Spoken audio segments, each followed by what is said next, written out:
चलिए दोस्तों कंटिन्यू करते हैं। तो नेक्स्ट लास्ट वीडियो में हम यहाँ तक कर चुके थे। अब देखते हैं cash flow from investing activities. यहाँ पे लिखा हुआ है, यहाँ पे फाइनेंसिंग लिखा हुआ है, यहाँ पे ऑपरेटिंग एक्टिविटीज़ लिखा हुआ है। तो हमें इसको पोस्ट करना है। जब भी, मेरी बात ध्यान से सुनना, जो भी आइटम बैंक से रिलेटेड है, जहाँ पर भी बैंक आएगा, यानी जो भी आइटम बैंक की है उसको हम नीचे से चेक करेंगे। नीचे से सर कैसे? फाइनेंसिंग एक्टिविटी में चेक करेंगे। पहले करेंगे फाइनेंसिंग में, अगर वो फाइनेंसिंग से आउट हो गया तो फिर करेंगे इन्वेस्टिंग में, अगर वो इन्वेस्टिंग में भी नहीं आया तो फिर जाएंगे ऑपरेटिंग में। ठीक है, बैंक वाली आइटम को कैसे चेक करेंगे? नीचे से। पहले फाइनेंसिंग में चेक करेंगे, वहाँ नहीं आया, इन्वेस्टिंग में करेंगे, वहाँ भी नहीं आया तो ऑपरेटिंग में आएगा वो। चलिए देखते हैं। अगर ये बैंक की, ये क्या किया हमने, प्लांट एंड मशीनरी खरीदा है, तो सबसे पहले फाइनेंसिंग में चेक करिए। फाइनेंसिंग में याद करिए क्या था, फाइनेंस रेज करना, सोर्स ऑफ फाइनेंस होते थे equity share capital, preference share capital, debenture, bank loan, पैसा लेना, पैसा वापस करना, प्लस उनसे रिलेटेड सर्विस कॉस्ट। वहाँ पे तो कहीं भी प्लांट एंड मशीनरी परचेज की कोई बात नहीं, तो वो यहाँ से निकल के इन्वेस्टिंग में आएगा। इन्वेस्टिंग में चेक करेंगे, क्या इन्वेस्टिंग में आता है प्लांट एंड मशीनरी परचेज? हाँ याद करो, हमने लिखा था, तो यहाँ पे वो फुल कर जाएगा, purchase of plant and machinery. अब यहाँ पे एक कॉलम और मैं बना के चलूँगा, इनर कॉलम। यहाँ पे क्या है, डेबिट है, और यहाँ पे हो जाएगा क्रेडिट। क्रेडिट का मतलब कैश फ्लो स्टेटमेंट में माइनस होता है। क्रेडिट का मतलब क्या होता है? Minus cash flow statement. Debit का मतलब होता है प्लस। ये बात ध्यान रखना, क्योंकि ये कैश ही है, कैश का फ्लो है ना, तो कैश का बैलेंस डेबिट में होता है प्लस, क्रेडिट में होता है माइनस। तो ये रटना नहीं पड़ेगा आपको। क्यों सर? हम दिमाग भी तो लगा सकते हैं, आप इसके चक्कर में ना पड़े, सीधा दिमाग लगाओ कि हमारा पैसा जा रहा है। ठीक है, वो भी एक तरीका है, लेकिन मैं आपको दो तरीके साथ साथ बता रहा हूँ।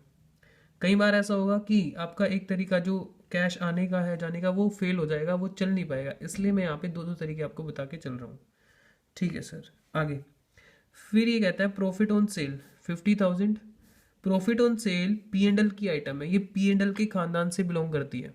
ठीक है, तो जो आइटम पी एंड एल के खानदान से बिलोंग करे उसको आपको ऊपर से चेक करना है। ऊपर से मतलब पहले आप चेक करेंगे, मैं निकाल लेता हूँ अपना फॉर्मेट। पहले आप चेक करेंगे इस यहाँ पर, पहले आप चेक करेंगे कि यहाँ पर तो फॉल नहीं कर रही है, यहाँ पर देख लेंगे। अगर वो यहाँ पर फॉल नहीं कर रही है तो आप उसको यहाँ पर डालेंगे, इधर जो ये मैंने खाली जगह छुड़वाई है आपको, यहाँ पर आप उसको डाल के चलेंगे। ठीक है, पहले कहाँ चेक करेंगे? पहले यहाँ चेक करेंगे। अगर वो यहाँ फॉल कर गई तो यहाँ फंस जाएगी, और अगर यहाँ से आउट हो गई, यहाँ से बाहर निकल गई, तो फिर यहाँ आएगी। ठीक है, अब हम ये जो है प्रॉफिट ऑन सेल है, ये सबसे पहले अगर हम यहाँ चेक करें तो प्रॉफिट ऑन सेल यहाँ पे कभी भी नहीं आता। ठीक है, यहाँ पे आराम से आप वीडियो को पॉज करके देख सकते हो, प्रॉफिट ऑन सेल आपको यहाँ पे नहीं मिलेगा, इस वजह से मैं उसको डाल रहा हूँ यहाँ पर। ठीक है, इधर डाल दूंगा। चलिए, तो मैं अपना जो फॉर्मेट बना रहा हूँ यहाँ पर क्या डालूंगा, profit on sale of plant and machinery. अच्छा, यहाँ पे क्या है, डेबिट है, तो यहाँ पे हो जाएगा क्रेडिट, तो क्रेडिट का मतलब माइनस। ठीक है, अब यहाँ पे आपका जो दूसरा वाला तरीका आप बोल रहे थे कि कैश जा रहा है, कैश आ रहा है, वो नहीं चल पा रहा है, क्योंकि यहाँ पे थोड़ा सा आपके दिमाग में प्रेशर पड़ेगा, आप चेक कर लेना। ठीक है, मैं आगे बढ़ता हूँ। अगला नेक्स्ट आइटम आती है बैंक सेल वाली आइटम। ये बैंक की आइटम है, इसलिए आप इसको नीचे से चेक करेंगे। फाइनेंसिंग में देखो, क्या प्लांट एंड मशीनरी की सेल इसमें आता है? बिल्कुल भी नहीं आता। फिर कहाँ चेक करेंगे? इन्वेस्टिंग में। इन्वेस्टिंग में सेल आता है, तो यहाँ पे ये फंस जाएगा, sale of plant and machinery. कितना है अमाउंट? 2 लाख। यहाँ पे क्रेडिट है, यहाँ पे डेबिट, डेबिट मतलब प्लस, और यहाँ पे दूसरा रास्ता भी लग सकता है, इसका मतलब पैसा आया है, तो वो भी दो दो चीज़ें यहाँ पे, दो टेक्निक हम यूज़ कर सकते हैं, इन दोनों से आंसर आएगा सेम। ठीक है सर, उसके बाद लॉस ऑन सेल अगर होता, ये पी एंड एल की आइटम है, क्योंकि at the end of year P&L में ट्रांसफर हो जाती है, तो ये P&L की आइटम है। ये कहाँ चेक करेंगे? ऊपर से यहाँ पे चेक करेंगे पहले, फिर यहाँ पे, अब बाद में पढ़ लेना इसको, यहाँ पे ये नहीं आती है तो फिर यहाँ पे आएगी इस जगह पे, loss on sale of plant and machinery. यहाँ पे हमारे पास कोई इन्फॉर्मेशन नहीं है, लॉस नहीं है, इसलिए मैं डैश लगा के चल रहा हूँ। अगर होता तो यहाँ पे क्रेडिट है, यहाँ पे डेबिट, डेबिट मतलब प्लस, यहाँ पे प्लस हो जाता लॉस। मैं इसको प्लस का साइन लगा के छोड़ दे रहा हूँ अभी के लिए। नेक्स्ट, डेप्रिसिएशन P&L की आइटम है, तो फिर से ऐसे चेक करना है। पहले आपको वर्किंग नोट में जो मैंने बताया था वहाँ पे चेक करना है, वहाँ पे नहीं आती, अभी मैं आपको बोल रहा हूँ, आप उसको बाद में पढ़ सकते हैं। तो सीधा कहाँ आएगी? यहाँ पे depreciation on plant and machinery. यहाँ पे क्रेडिट है तो यहाँ पे डेबिट हो जाएगी 2,50,000। मैं सबके रीजन बताऊंगा लेकिन धीरे धीरे बताऊंगा, अभी सिर्फ मैं बता रहा हूँ मैकेनिज्म किस तरह से करना है, बाद में बताऊंगा इनकी रीजन ऐसा क्यों किया जाता है। चलिए, फिर उसके बाद बैलेंस CD है, तो CD बैलेंस हमें कहीं भी नहीं डालने हैं। तो इस तरीके से हमने इसको पोस्ट कर लिया है, इसके अंदर इसमें डाल दिया है कैश फ्लो स्टेटमेंट में, जो भी इसका रेलिवेंट पार्ट था हमने इसमें डाल दिया है। ठीक है, तो शायद आपको ये अच्छी लगे, उम्मीद तो मेरी ऐसी है कि आपको अच्छी लगेगी। अच्छा, बाकी नेक्स्ट जो हम करने जा रहे हैं अकाउंट, एक सेकेंड, नेक्स्ट अकाउंट हम सीखेंगे प्रोविजन फॉर टैक्स अकाउंट। तो थोड़ा जूम कर लेता हूँ मैं ताकि आपको थोड़ा सा नजर आए अच्छे से। ठीक है, provision for tax account, provision for tax account.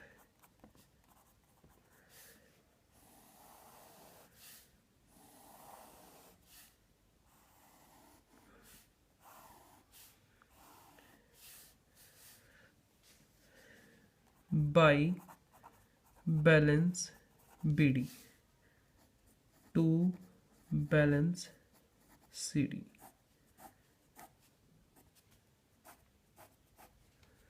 Bye balance BD to balance CD, क्योंकि friends provision for tax liability है, इस वजह से इसके बैलेंस क्रेडिट साइड पर आएंगे। अगर कोई एसेट अकाउंट होता है उसके बैलेंस होते हैं तो डेबिट साइड पर आते हैं, क्योंकि एसेट के बैलेंस होते हैं डेबिट और लायबिलिटी के बैलेंस होते हैं क्रेडिट, तो इसलिए हमने क्रेडिट साइड पर डाला ओपनिंग।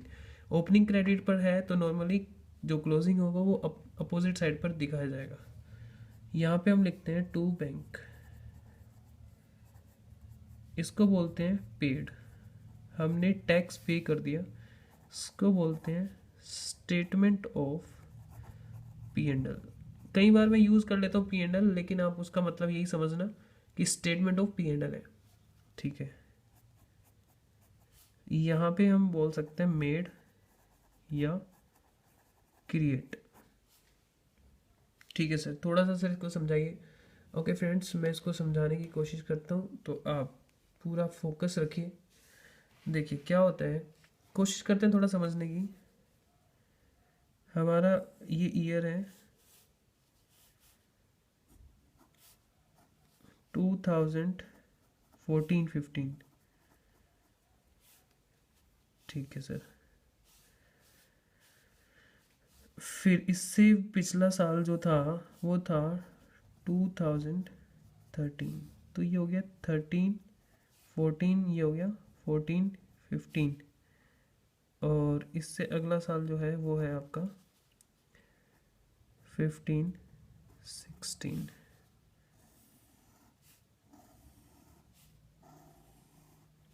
ठीक है, तो ये वाला हमारा करंट ईयर है, इस पे आपको फोकस रखना है। ये वाला कौन सा ईयर है? हमारा करंट ईयर है। ठीक है, तो क्या हुआ, देखो टैक्स किस तरीके से पे होता है हमारे हिंदुस्तान में, यानी इंडिया में जो टैक्स का सिस्टम है वो इस तरह से है। गवर्नमेंट कहती है आप अपने ऊपर जो टैक्स, आपके ऊपर जो टैक्स लगता है वो आप खुद कंप्यूट करें और हमें वो टैक्स जमा करा दें। मतलब गवर्नमेंट कंप्यूट नहीं करेगी, वो खुद आपको टैक्स कंप्यूट करना है और गवर्नमेंट को जमा करा देना है, और फिर उसकी रिटर्न सबमिट करनी पड़ती है। रिटर्न, इनकम टैक्स रिटर्न आपने सुना होगा, इनकम टैक्स की भाई आपने किस किस तरीके से अपना टैक्स निकाला है, क्या किया है, कितना आपने इनकम क्या दिखाया है, तो वो उसके लिए आपको रिटर्न सबमिट करनी पड़ती है। चलिए, तो क्या होता है, सपोज ये हमारा 13-14 ईयर है, तो 13-14 ईयर में जितना भी हमने इस साल में प्रॉफिट कमाया, तो उसके ऊपर जो टैक्स है, उसके ऊपर जो टैक्स है वो कब तक पे करना है?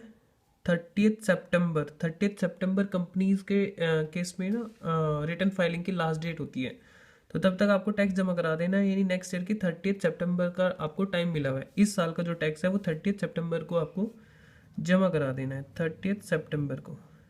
Okay sir. तो कंपनी क्या करती है यहाँ पर इस डेट पर, क्योंकि ये जो टैक्स है इससे रिलेटेड है, इस ईयर का एक्सपेंस है, तो वो एक प्रोविज़न बनाती है। क्योंकि ऐसा होता है ना कि कंपनी सोच रही है कि भाई मेरा टैक्स लगेगा 10,000 रुपीज़ का, और बाद में क्या होता है, गवर्नमेंट का जो असेसिंग ऑफिसर है वो टैक्स को चेंज कर देता है। वो कहता है नहीं नहीं, आप गलत बता रहे हैं, आपका 10,000 का टैक्स नहीं बनता, आपका बनता है 12,000 का टैक्स। या वो बोल सकता है आपका बनता है 10,000 का टैक्स, ही नहीं, वो बात मान लेगा आपकी।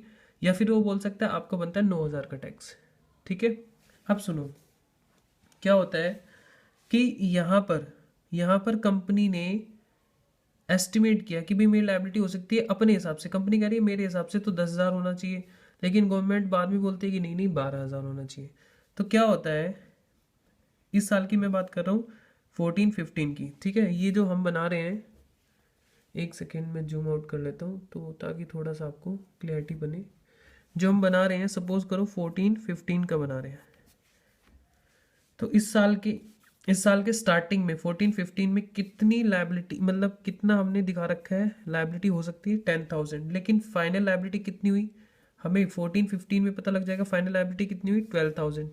हमें कितना पे करना पड़ेगा 12,000, तो 12,000 हमें पे करना पड़ेगा। इसका मतलब हमें 2,000 ज़्यादा पे करना पड़ रहा है। तो 2,000 जो है इस साल के P&L को अफेक्ट करेगा, यानी इस साल के P&L के ऊपर इफेक्ट डालेगा, यानी P&L को बढ़ाएगा, यानी एक्सपेंस बढ़ा देगा इस ईयर का।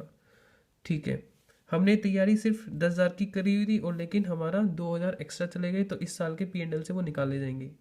अब सुने, फिर जो इस साल में इनकम कमाई उसके ऊपर जो टैक्स होगा वो फाइनलाइज यहाँ होगा। अब जो कंपनी है उसको इस साल का टैक्स का एस्टिमेट क्या लगा रही है, वो लगेगा 15,000। कितना अंदाजा उसका प्रोविजन बनेगा 15,000 का, उसके हिसाब से बन रहा है। लेकिन बाद में क्या होता है कि गवर्नमेंट अभी यहाँ पे, ये हमारे लिए फ्यूचर है, हम किस साल की बात कर रहे हैं 14-15 की, तो ये हमारे लिए क्या है फ्यूचर। तो ये कब बात पता लगेगी, बाद में जाके पता लगेगी कितना फाइनल होगा। ठीक है, तो इसलिए हमें जो एस्टिमेट लग रहा है ये 15,000, ये एंड वाली डेट है, ये नहीं करंट ईयर की एंड वाले डेट पे हमें प्रोविजन कितना लग रहा है 15,000। तो हमें P&L से कितना निकालना पड़ेगा 15 तो इस साल का और 2,000 पिछले साल का। तो हमें प्रोविज़न कितना बनाना होगा P&L से 17,000। ठीक है, ये लायबिलिटी कब होगी, नेक्स्ट ईयर में पे होगी, क्योंकि ये यहाँ पे जाके पता लगी होगी, तो ये 15-16 में जाके पे होगा। अब ये हमें लग रहा है 15,000, लेकिन उस टाइम हो सकता है 16 हो जाए, या हो सकता है कम हो जाए, कुछ भी हो सकता है। तो इस तरीके से ये आपको करना है। मुझे उम्मीद है आपको समझ आया होगा। लेकिन देखो दोस्तों, ये थोड़ा सा एडवांस है आपके लिए, क्योंकि ऐसा होता है ना, आपने टैक्स कभी देखा नहीं है, तो इसलिए आप कभी पढ़ा नहीं है, कभी देखा नहीं है, तो इसलिए आपके लिए थोड़ा सा मुश्किल हो सकता है। लेकिन आपको समझ आए तो वेरी गुड, नहीं तो बहुत सिंपल है। आपको इधर डालना है, इधर डालना है, जो रटने वाला तरीका है जो मैक्सिमम स्टूडेंट करते हैं वो कर सकते हैं। और अगर नहीं आता है तो आप प्लीज़ दोबारा से इस वीडियो को दोबारा से सुनेंगे तो आपको लगेगा आसान है कॉन्सेप्ट। ठीक है, बाकी मैं नेक्स्ट वीडियो से कंटिन्यू करूँगा, अभी इतना। ओके।